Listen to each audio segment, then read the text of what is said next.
যদি মারিয়েও ফেলায় আমার হাত পা খাসার আমি ভোট দিই না, লাগলে ভোট পাসাব। তাই আমি কিন্তু হাত পা খা, যদি আমার গুলি করিয়েও মারি ফেলেন কাজে জুড়াবে না।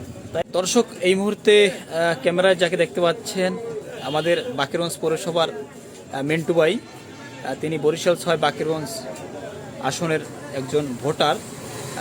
মিন্টু ভাই, জি ভাইয়া, নির্বাচন তো আর কয়েকদিন পরই, বাকেরগঞ্জের নির্বাচনী হালচাল কার মাঠ ভালো আছে বর্তমানে?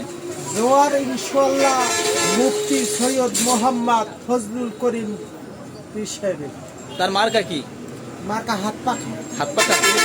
তিনি কি বাকেরগঞ্জ আসন থেকে বিজয়ী হতে পারবে? ইনশাআল্লাহ, যদি আল্লাহ সত্য হয় ইনশাআল্লাহ। তার ভোট আছে কেবল 90। হ্যাঁ, 90 সাথে। ব্যক্তি হিসেবে শাইখের চরমনাই মুফতি ফয়জুল করিম কেমন?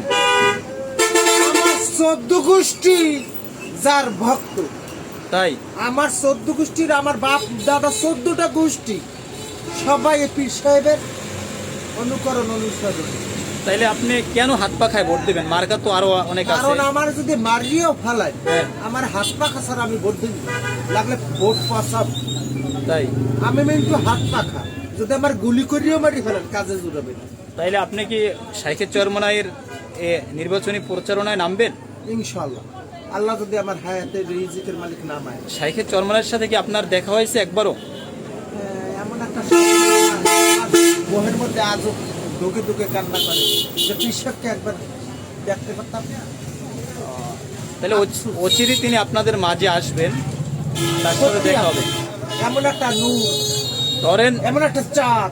আল্লাহ না করুক 22 তারিখ যদি 12 তারিখ, আগামী 12 তারিখ যদি বিপুল ভোটে মুফতি ফয়জুল করিম বাকেরগঞ্জ 6 বরিশাল 6 অর্থাৎ বাকেরগঞ্জ আসন থেকে বিজয়ী হয়, তাহলে আপনি কতটুকু খুশি হবেন? মানে মনে হইব যে আজকে আমার যদি সবচেয়ে ফুর্তির দিনটা, মানে সবচেয়ে আনন্দের দিন, সবচেয়ে ঈদ কুরবানি যে কথা বলে না, যে কোনো কিছু হারাইয়া যাবার পরে যে ফিরে পায়, কতটা তার মনের মধ্যে আনন্দ ফুর্তি লাগে, ওই রকমের আনন্দের দিন হইবে সেদিন। শুধু সেই দিন আমার ভালো আছে এই কথাটা বলবো, যেদিন আমার পীরে পাশ করবে এবং তাকে আমি দেখতে পাবো, সেদিন বলবো যে আমার। এখন এদিকে তো গাড়ি ভোটারদের উদ্দেশ্যে আপনার কোনো কথা আছে? বাকেরগঞ্জের যারা ভোটার আছে সকলের কাছে অনুরোধ থাকবে যে জীবনে বহু কিছু দেখছেন, কয়বরে আপনার যাইতে হবে, কয়বরের দিকে তাকাইয়া, নিজের গুণের দিকে তাকাইয়া একটু আল্লাহর রাস্তে পাও ধরে বলবো যে ফয়জুল করিম সাহেব দাদা হুজুর, হ্যাঁ, তাকে এবার আমার বড়ই আকাঙ্ক্ষা যে তাকে এমপি হিসেবে দেখতে চান, সংসদে দেখতে চান। একবার তিনি হায়াত মহৎ সারা জীবন তো না, শেষ আমার শেষ অনুরোধ যে আমার মুফতি সৈয়দ মোহাম্মদ ফজলুল করিম সংসদের একজন আমাদের হইয়া কাজ করবে। আমরা শান্তির দুর্গ রিজিক খাবো।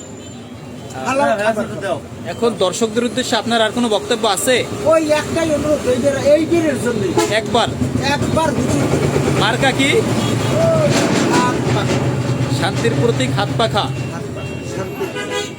ঠিক আছে, ধন্যবাদ, ভালো থাকবেন। সাধারণের আশা এইটাই আমার শেষ আশা।